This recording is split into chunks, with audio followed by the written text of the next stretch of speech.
Hello friends, আজকে আমরা শিখব ফর এবং সিন্সের মধ্যে পার্থক্য।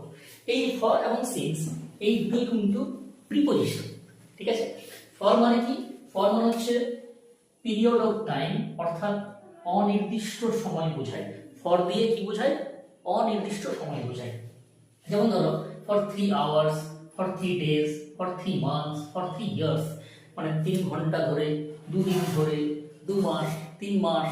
দেখো, এই সময়গুলো কিন্তু অনির্দিষ্ট, তাই না? আর সিন্স মানে হচ্ছে পয়েন্ট অফ টাইম, অর্থাৎ নির্দিষ্ট সময়।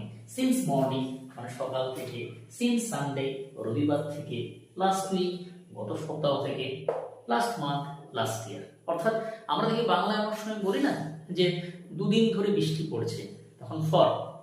সকাল থেকে বৃষ্টি পড়ছে, তখন সিন্স। ক্লিয়ার? দেখো, আমরা দুটো কাজ দেখে নিই। এক্সাম্পল দুটো রয়েছে। We have been playing cricket dash 2 hours. Follow কি হবে? আমরা 2 ঘন্টা ধরে ক্রিকেট খেলছি। 2 ঘন্টা মানে কি? কোন 2 ঘন্টা? অনির্দিষ্ট সময়। কি হবে? For. It has been raining dash morning. কি হবে? সকাল থেকে বৃষ্টি পড়ছে।